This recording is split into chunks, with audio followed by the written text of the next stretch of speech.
Okay guys, I'm back with my second part to my review for Night of Champions. Again, I apologize for this.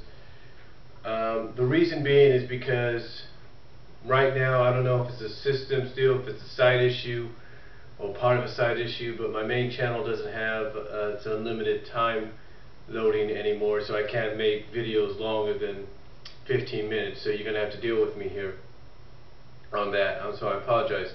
But anyway, continuing where I left off, John Cena and Del Rio had a decent match, a decent to good WWE title match. Like I mentioned before, I think I mentioned this in the first part, if not, Ricardo tried to interfere once but got ejected for it. But again, even without Ricardo there, Del Rio put on a good showing, no doubt about that. But after John Cena came back, hit his attitude adjustment, Ricardo tried to came back, and then finally hit his attitude adjustment. Ricardo tried to come down and interfere again, but got stopped. And then John Cena, at the end, finally locks in the STF, if you will. And I think this is after he stopped Ricardo, because he hit the attitude adjustment, and I think there was, I think Del Rio rolled out of the ring or something like that.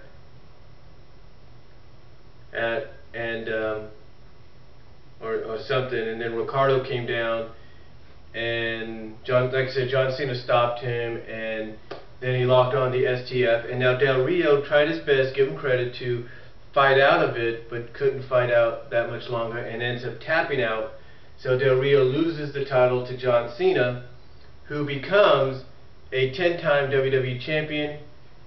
Add that to his 2 world title reigns, or his 2 reigns as world heavyweight champion, and thus you have 12-time champion. Now, some people may be upset at the fact that Del Rio lost the title. They feel some people, like those at the Off the Rope show, feel that it wasn't a good idea on WWE to take the title off Del Rio, especially with the fact that the WWE is going to be doing a tour of Mexico in a few weeks. You know, that it would have been better to keep the belt on Del Rio, so that at least he can go return home as a conquering hero. And you know, I agree with that. In fact, my prediction that I had for this match would have been better suited, as crazy as that sounds. You know, my prediction was for Del Rio to be counted out or disqualified. Again, like I said, would have made a better argument, a better solution, continue the storyline. But the reason this happened, from what I understand, I read this on the PWI Torch app that I have. Right here, this PWI Torch app that I have. And according to what they say on here, or one of the reporters say on here,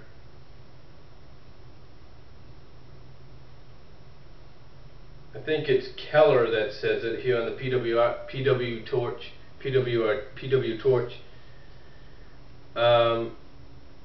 The reason Del Rio lost was the ratings were down, basically, with him as champion.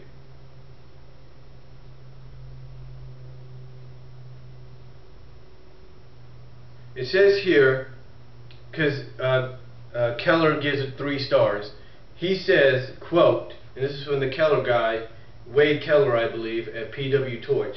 He says, and I quote, "Good match, one-dimensional in those first 10 minutes, one-dimensional in those first 10 minutes, but a very strong second half." In other words, the match picked up towards the end. Those ratings, here's the thing, here's what's important, here's why Del Rio dropped the title in Keller's opinion. Those ratings weren't good since Del Rio won the belt. Not sure if Cena would have won if not for that. But the ratings drop. Might have factored in. So in other words, they're saying that the guy that's supposed to represent your company, supposed to be the face of your company, your champion, they're saying that Del Rio didn't bring in the viewership. And here's why. One, nobody really knew who Del Rio was. No one really knew it. Two, he cashed in his Money in the Bank, in my opinion, at a pay-per-view instead of on Monday Night Raw. And 3, in my opinion as well, he had some visa issues. And the champions that I've seen in the past that have been from other countries, like Sheamus and a few others out there, they've never had visa issues. Del Rio did. So Del Rio ends up having visa issues, which in my opinion played a factor in him not keeping or retaining the WWE title. And then you combine that with the fact that the ratings weren't so good with him as champion, in Wade Keller's opinion. And then you combine that with the fact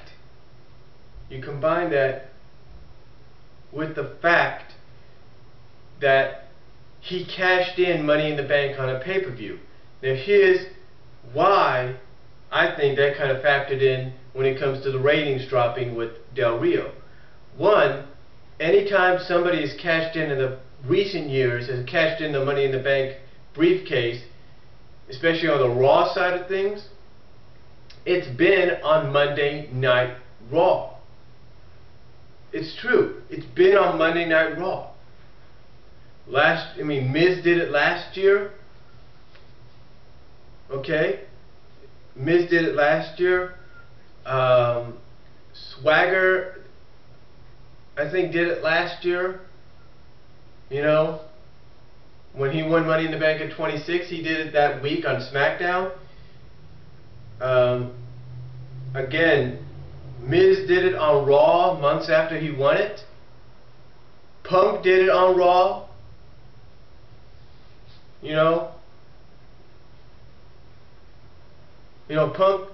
Punk did it the year before on Extreme Rules, but still his ratings were in because he was on SmackDown. But the previous year he did it on Raw when he was a part of Raw. So I think what factored in the most is that the guy did it at the end of a pay-per-view with just one little kick, and it really didn't give him any credibility at all, if you will. And also the fact that the way he's being portrayed didn't really help either, for the fact that he was always dodging people and always trying to injure people, because obviously he didn't want no challengers. So I think in a way that kind of played a factor in him losing as well, but that's just my opinion. So we'll just have to see where they go from here. Maybe they'll have Cena say something like, hey, you were just all talk and no show.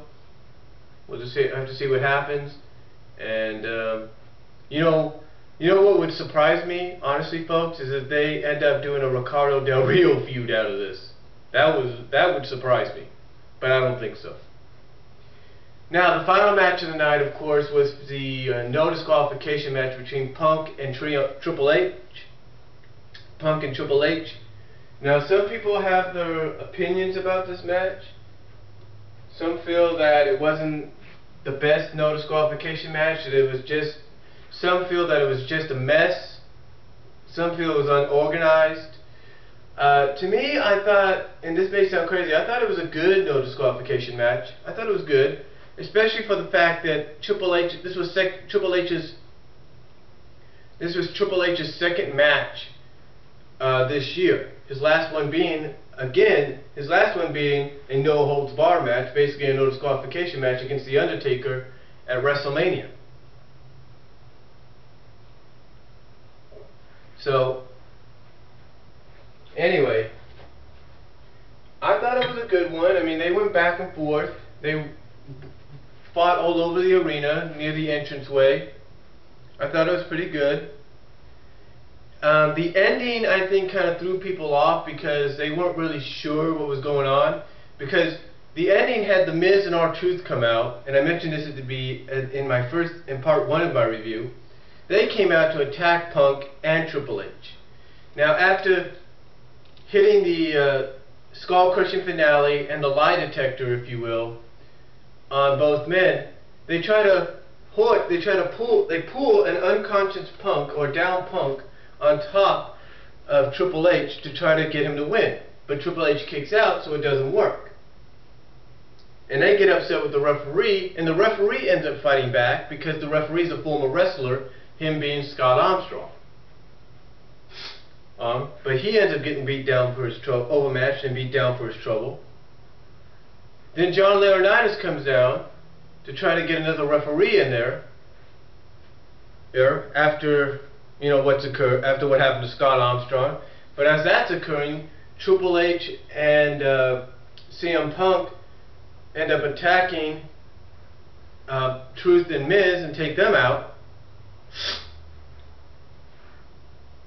And here's what really tells me that the storyline is going to continue, and we're going to find out more about what happened at SummerSlam, because what happens next is that Triple H hits during all this distraction, all this chaos. Triple H hits the pedigree on Punk, but instead of the referee or the other referee going in to count, the Laurinaitis stops him and says, "Hey, tend to this guy, tend to this guy." But then as soon as Punk hits the GTS on Triple H, it's like Laurinaitis says, "Go in there, go in there, go in there." So in other words, that tells me that Laurinaitis had something to do with Kevin Nash interfering at SummerSlam, and also that Laurinaitis wanted Triple H's job either for himself or to give back to Vince McMahon. So after that all kind of backfires, Laurinaitis then ends up turning around like this and texting, and as soon as he does that, guess who comes through the crowd? You got it, Kevin Nash. Kevin Nash comes through the crowd, attacks both Punk and Triple H. Ends up jackknifing Punk into the mat after Punk, believe it or not, saved Triple H from being jackknifed. And it looked like Kevin Nash was going to go after Triple H again outside. Well, went after Triple H outside. Alright, but he ends up getting a sledgehammer for his trouble.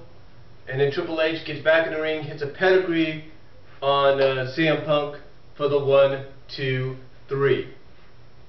So, again, some people may have not liked the way this match was booked, but it kind of told some compelling storylines, kept the whole thing going, the conspiracy thing going for Miz and R-Truth, which I think they're going to be getting a lot of payback on from Triple H tonight and CM Punk.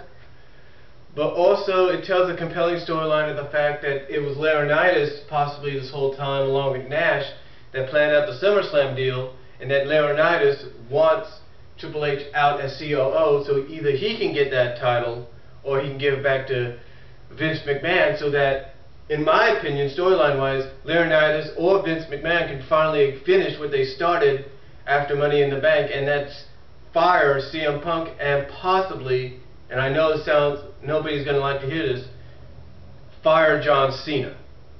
Get what I'm saying? Kind of continue that.